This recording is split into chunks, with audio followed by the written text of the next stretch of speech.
Stress বা মানসিক চাপ আমাদের জীবনেরই একটা অংশ, তাই না? এটা এমন একটা অনুভূতি যা আমরা সবাই কম বেশি ফেস করি। তো আজকে আমরা এই ব্যাপারটা নিয়েই একটু সহজ করে কথা বলবো, এমন কিছু বাস্তব উপায়ের কথা বলবো যা এই মানসিক চাপটাকে সামলাতে দারুণভাবে সাহায্য করতে পারে। এই কথাটা কিন্তু একদম সত্যি। স্ট্রেস হলো একটা নীরব বোঝার মতো, যা বাইরে থেকে হয়তো দেখা যায় না, কিন্তু ভেতর থেকে আমাদের একেবারে ক্লান্ত করে ফেলে। এটা এমন একটা অনুভূতি যা সবারই হয়। তাই এটা মনে রাখা খুব দরকার যে এই লগাইয়ে কেউ কিন্তু একা নয়। চলুন দেখে নিই আমাদের আজকের আলোচনার বিষয়গুলো।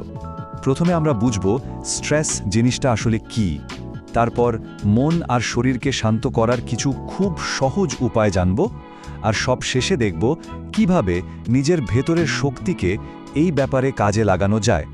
চলুন শুরু করা যাক। আচ্ছা, তাহলে প্রথম পার্টে আমরা স্ট্রেসের অনুভূতিটাকে একটু চিনে নিই। এটা আমাদের ভেতরে ঠিক কী ধরনের পরিবর্তন আনে। দেখুন, স্ট্রেস কিন্তু শুধু মনেই থাকে না, এর প্রভাব শরীরেও পড়ে। এটা আমাদের চিন্তাভাবনাগুলোকে কেমন যেন এলোমেলো করে দেয়, মনটাকে ভারাক্রান্ত করে তোলে, আর অনেক সময় জীবনের ছোট ছোট আনন্দগুলো কেড়ে নেয়। এই অনুভূতিগুলো কিন্তু খুব পরিচিত আর স্বাভাবিক। কাজের চাপ বলুন, ভবিষ্যতের চিন্তা বা সম্পর্কের টানাপোড়েন, আমাদের জীবনের এই সাধারণ দিকগুলোই কিন্তু প্রায় স্ট্রেসের কারণ হয়ে দাঁড়ায়। কিন্তু ভালো খবরটা হলো, কারণ যাই হোক না কেন, কিছু ছোট ছোট ভালো অভ্যাস দিয়ে এর প্রভাব অনেকটাই কমিয়ে আনা সম্ভব। তো এখন আসা যাক কিছু প্র্যাকটিক্যাল সমাধানের দিকে। এই অংশে আমরা দেখব কিভাবে এই বিক্ষিপ্ত আর অস্থির মনটাকে একটু শান্ত করা যায়। আচ্ছা, যখন মন খুব অস্থির থাকে, চারিদিকে হাজারটা চিন্তা ঘুরপাক হয়, তখন সবচেয়ে সহজ কিন্তু পাওয়ারফুল উপায়টা কি হতে পারে বলুন তো? উত্তরটা কিন্তু আমাদের নিজেদের ভেতরেই আছে। শ্বাস প্রশ্বাসের এই সহজ ব্যায়ামটা কিন্তু ম্যাজিকের মতো কাজ করে। খুব সহজ, শুধু 4 সেকেন্ড ধরে লম্বা করে শ্বাস নিন, 4 সেকেন্ড ধরে রাখুন, আর তারপর 4 সেকেন্ড ধরে আস্তে আস্তে ছেড়ে দিন। কয়েকবার করলেই দেখবেন মনটা অনেকটাই স্থির হয়ে গেছে। গভীর শ্বাস নেওয়া ছাড়াও আরও কিছু সহজ উপায় আছে। যেমন ধরুন, সারা দিনের মধ্যে মাত্র 5টা মিনিট শুধু নিজের জন্য রাখা, কিংবা মোবাইল বা ল্যাপটপের স্ক্রিন থেকে একটু ব্রেক নেওয়া, পছন্দের কোনো গান শোনা, অথবা মনের মধ্যে জমে থাকা কথাগুলো একটা ডায়েরিতে লিখে ফেলা। এই ছোট ছোট অভ্যাসগুলো মনের ভিড় কমাতে দারুণভাবে সাহায্য করে।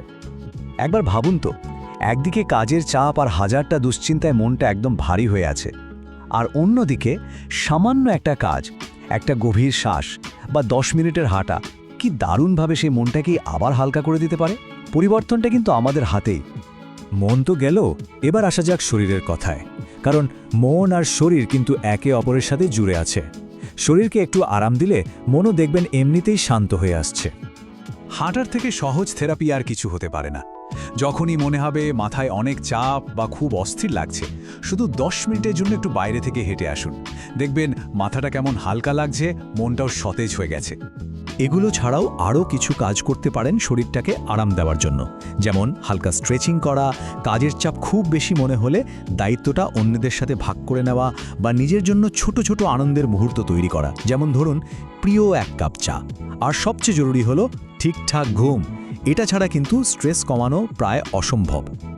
এই যে হাঁটা, স্ট্রেচিং বা বিশ্রাম, এই কাজগুলো আসলে আমাদের শরীরের জন্য একরকম প্রাকৃতিক ওষুধের মতো। মানে এগুলো হলো শরীরের নিজস্ব হিলিং প্রসেস। কোনো সাইড এফেক্ট নেই, কিন্তু দারুণ কাজ করে। তো আমরা আলোচনার প্রায় শেষ পর্যায়ে চলে এসেছি, আর এই শেষ অংশে আমরা সবচেয়ে জরুরি বিষয়টা নিয়ে কথা বলবো। সেটা হলো আমাদের নিজেদের ভেতরের শক্তি। এটাই হলো আসল কথা। বাস্তবতা হলো, স্ট্রেস আমাদের জীবনে থাকবেই, একে পুরোপুরি বাদ দেওয়া সম্ভব নয়। কিন্তু তাকে কতটা বড় হতে দেব বা তাকে কিভাবে নিয়ন্ত্রণ করব, সেই ক্ষমতাটা কিন্তু আমাদের হাতেই আছে। আমরা সচেতনভাবে চেষ্টা করলে এর প্রভাবকে অবশ্যই ছোট করে আনতে পারি। শেষ করার আগে একটা কথা মনে রাখা খুব জরুরি। এই অনুভূতিটা একার নয়, এটা সবারই হয়।